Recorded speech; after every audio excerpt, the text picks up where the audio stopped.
Welcome to Spirit of Views. My name's Randy. I'm Justin. I'm Norm. And I'm Zach.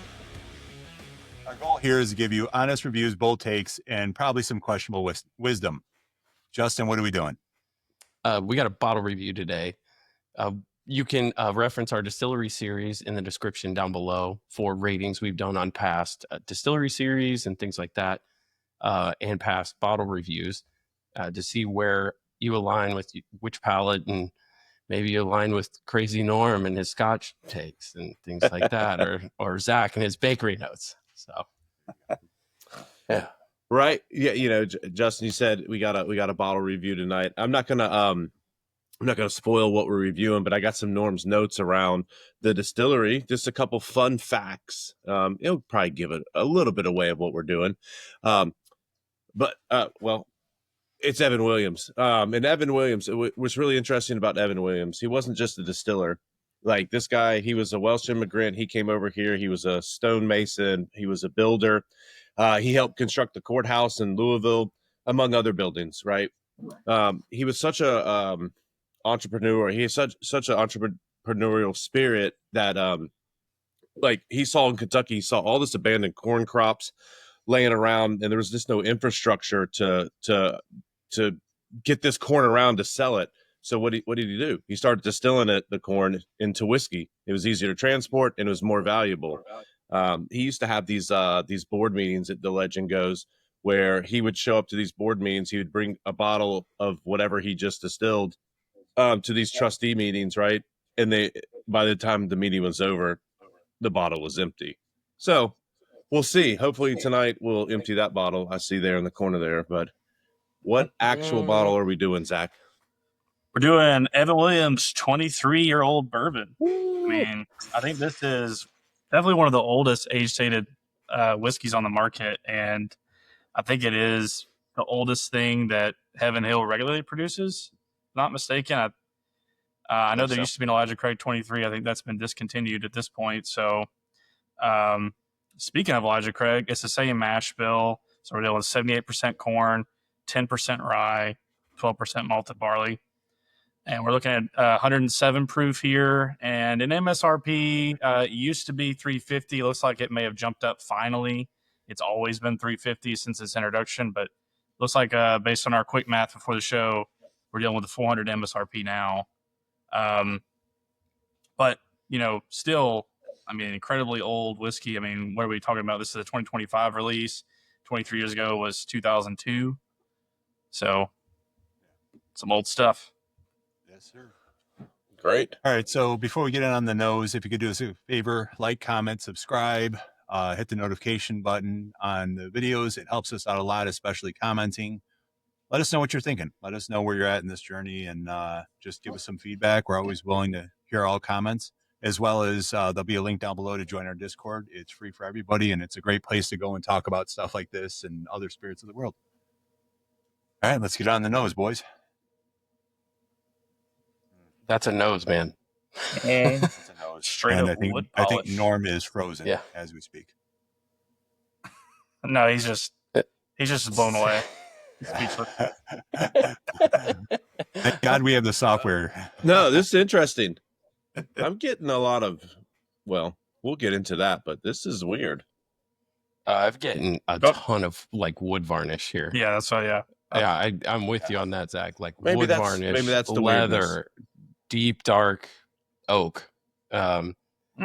A little bit of nuttiness, like not the polish, that furniture polish type note is just like completely overtaking everything. Yeah, furniture polish is number one thing for me, and then it has like a really nice bitter dark chocolate, like right out of the wrapper, and then I'm getting kind of like fruit wise, it's kind of like a dried plum, like a very dark. Oh,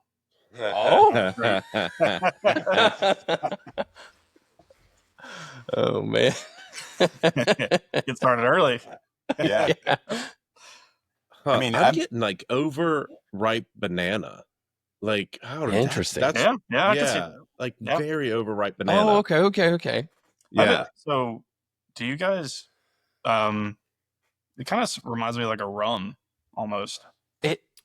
Yeah, I not that I know a lot of rum smells, but Yeah, like I could see rum. yes. I mean, I think I am getting varnish. If you've ever stained something, it's not the while you're staining it, it's the lingering effect of the room varnish kind of Yeah. smell. So it's not as much potent wood varnish. I'm also getting almost like if you ever use like oils, not like a pledge, but like a varnish, like a oil for wood, and it has like a lemon scent to it or anything like that. I'm almost getting like a background lemon scent, like a citrusy nose on it, along with the Huh. oil. I'm getting. What was that, Norm? I'm getting a little bit of that citrus that you're talking about. Yeah, it's like refreshing citrus though. Not Yeah. like it's almost like you're expecting something deep, dark, and you get a nice little light and bright to it too. But yeah, I mean, you guys pretty much covered it all. I would say the only thing I'm also getting is a like a custard, a vanilla custard on it. Okay. Okay. Well, let's get it on the palate. Yeah. It smells great. Cheers, guys. Cheers, guys.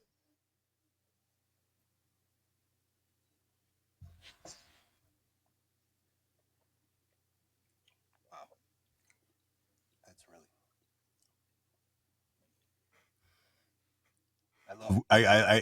I'm cracking up at Norm's wee Glen over there. I love when he my uses hands the just weak got blend. bigger.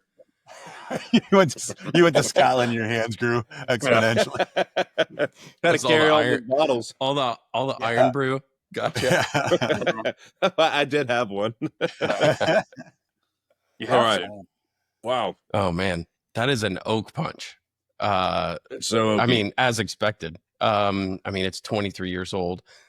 There's like a cherry note I got right at the front. I only took one sip. I'm gonna dive back in, but that's my initial is like leather dark oak punch right in the face. Yep. this is yeah. This is expert whiskey. I mean, this is not for the faint of heart. Like it's not like proofy and punchy. It is just saturated oak, leather. There's a bit of fruit in there. I'm not getting much sweetness, but it's a little bit drying, obviously given the age. But yeah, I think this wouldn't be for someone who's just like, oh, let me try some bourbon. Here, try the 23. That ain't it. This is you sit down with a wee Glen by the fire and you contemplate life whiskey. Wee Glen. Just a week. It's a wee Glen. Yeah, I'm getting a ton of leather. Not aggressive leather though. Like just, I know people like I've seen this note a lot, but maybe I'll apply it to this. But like a leathery jacket, like a really well broken in. It's not super aggressive in that manner. It's kind of mild. Like maybe it's really old. It's been exposed to air a lot. Like a mild amount of honey sweetness, honey type sweetness. But yeah, oak and leather main palate drivers here. I'm not really picking up any too much fruit. And I would say that I don't know if you guys are experiencing this, but it almost feels like grainy in my mouth. I don't know what that is. Yes. Yeah. Yeah. Yeah, I mean, so for me, you said it's an oak bomb. It's 23 years. It's going to be that way. There's a lot of tannins in here, and I equate that with the graininess you're getting. That drying, it feels like you're. Yeah, it just feels like I have like there's something in it. Like something is rough. It Yeah. like dries it out. It's rough. Leather. I love what you said. Like an old bomber jacket that's been worn for 5 years. You can smell leather, but it's not really a strong leather. I mean, oak is the dominant thing here. I'm getting a nice little bit of spice on the back end. Like not like rye spice, but just a nice little like spice tingling kick on my tongue. Yeah. It's a very, the nose had a lot going on, and the palate it's very 1-2 note kind of to me. I am getting a very quick sweetness, like you said, Zach. Very quick. It's like it hits my tongue, it's sweet, and then it just overpoweringly oak tannin. Yeah. That I think the oak just overpowers everything else and makes it that note. Like you're just getting oak. I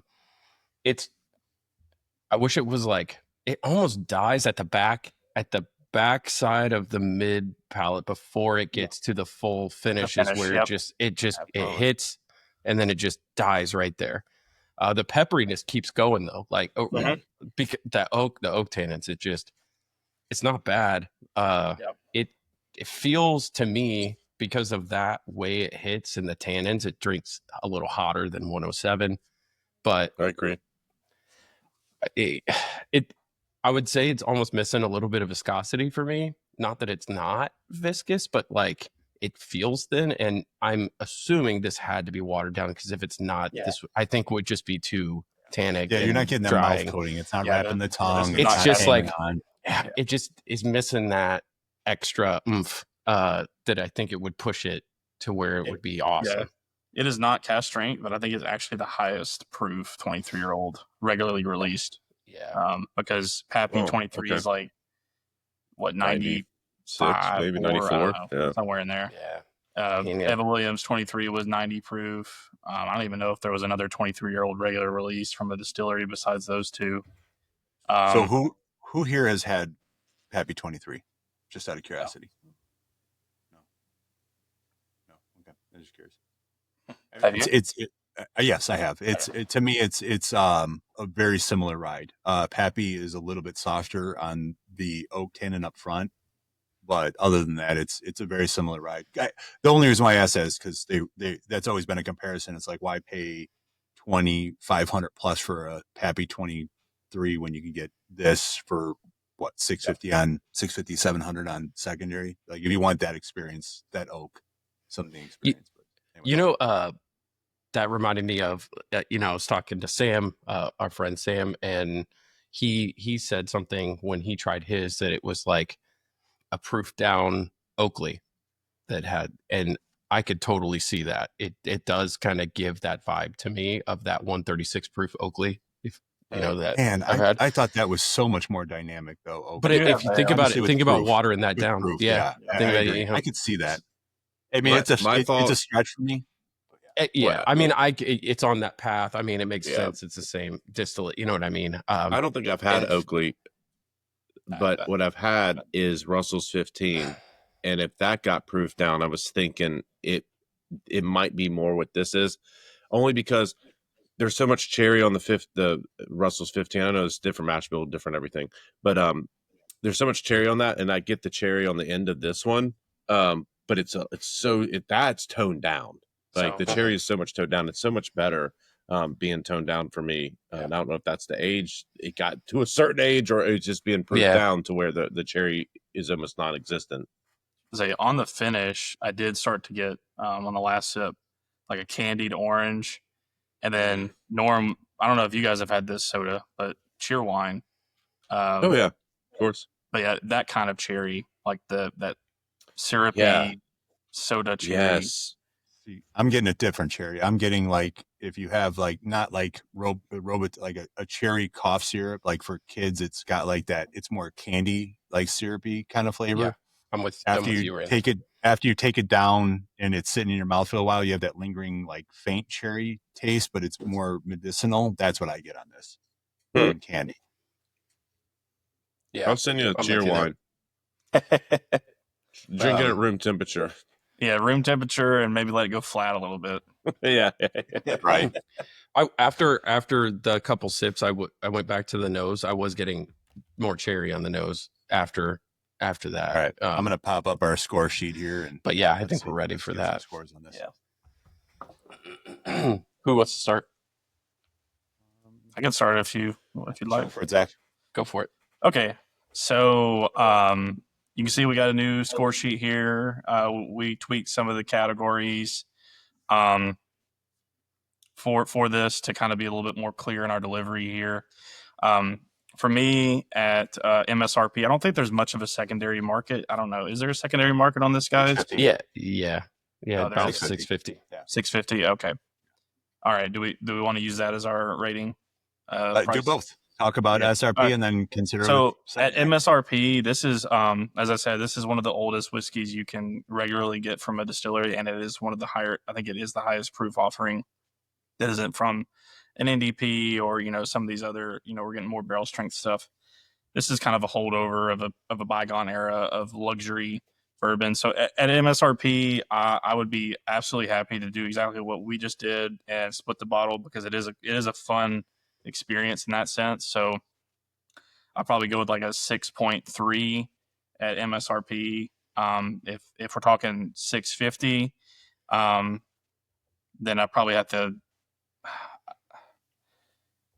I'm gonna have to be in the fives. I'll probably go like 5.7. Yeah, So I think we 6 can for you. keep. Yeah, I was gonna say I think we could keep MSRP as our like rating, and then we can Yeah. discuss the secondary. You know. Yeah. So, Yeah, we're just giving guidance. So Yeah, for sure. Yeah. So my score is 6.3. And I would be happy to split this at MSRP, but I'm not going to split it at secondary costs. you said 5.7 was your secondary. Yeah. Gotcha. All right. Yeah. So, all right. So for me, it comes down to two things. It comes down to where else can I get this kind of taste profile?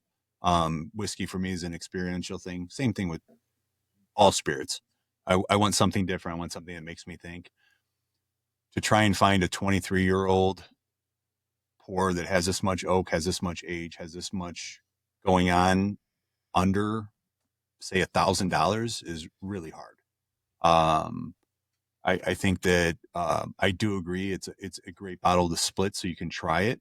However, I do think it's something that is a 7 for me. I think that it's something that if you're longer in the journey and you want something that is something you've never had before and you want to try an oak bomb and you want to get some notes, I do think it's lacking. It's brought down a lot, but based on 23 years old, it's something cool to try. I would probably say split it with the flavor itself is a 7. I would try and split it with at least like 4 people just to keep the cost down. Secondary wise, yeah, I don't know if I would pay secondary for this to do it even on a split.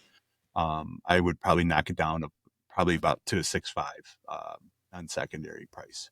But experience wise, age wise, something different to try. Yeah. Okay. All right. I'm kind of in between you guys here. I'm with you on 100% split, just like what we did, split it 4 ways. I think that's enough to have it while it lasts. MSRP I'm at like 6.7. And secondary cost, yeah, I'd probably go down to a 6 on secondary for that.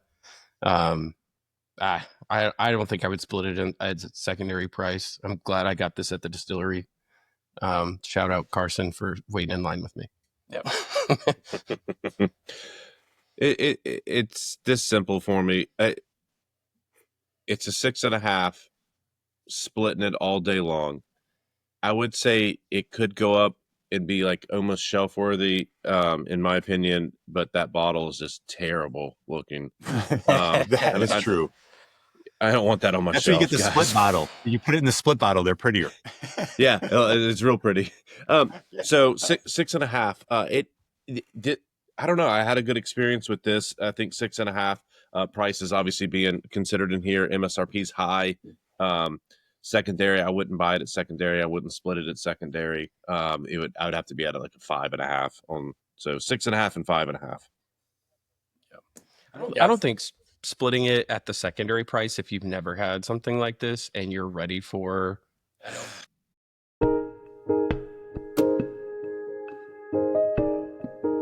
Okay. All right. So I don't think it's crazy at secondary to get with 3 other people, 4 other people, and do a split on this if you never had anything like this before or want to try something at this age. And right. But I totally think that's fair. Like, I don't think that's unreasonable to do. I think a few of us here at least are at a different point in like the bourbon side whiskey journey that it's not something that we would want to spend, X amount more.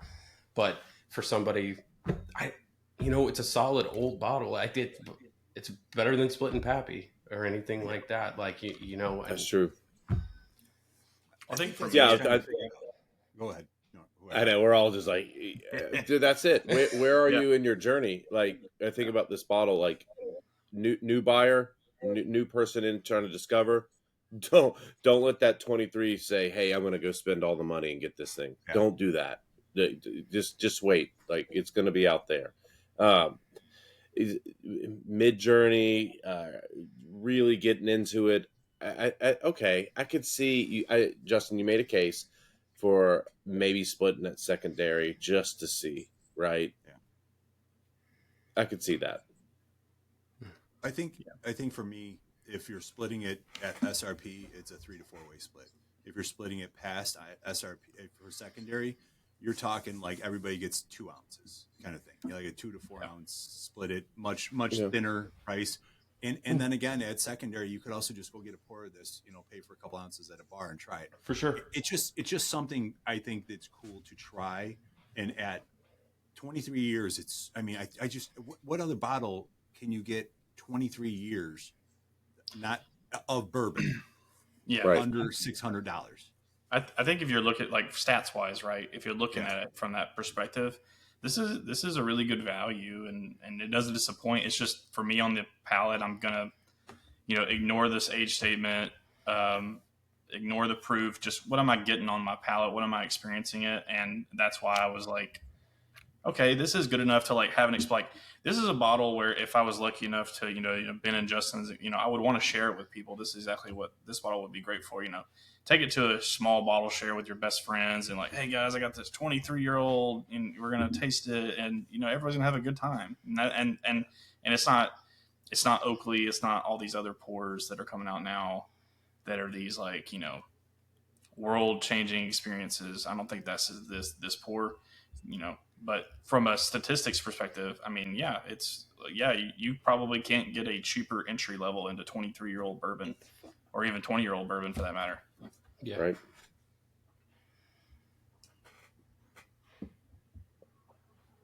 I lost connection for a second there. Sorry. Randy's got new angles. Yeah. Yeah, I got new angles, I got everything. Like it literally just like went nuts.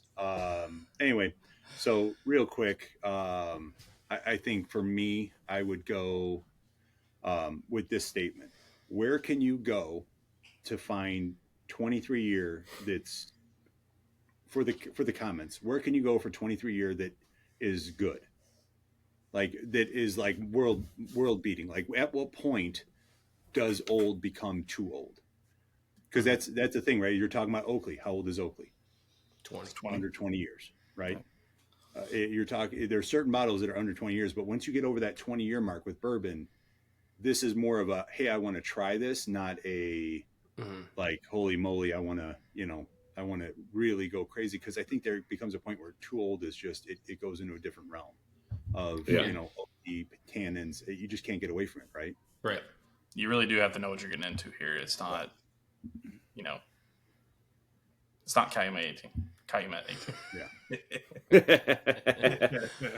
Yeah. I mean, go get a porter bar, but Yeah. if you can, that's the best way to try this, unless you're committed. But outside of that, I think we're kind of just pulling this. Yeah, we're too just much. hammering it. So. So, all right, we're gonna go ready? fix my camera. And, yeah, sounds good. Well, with Yep. that, All right, stay spirited. Stay spirited, guys. See ya. On the next one.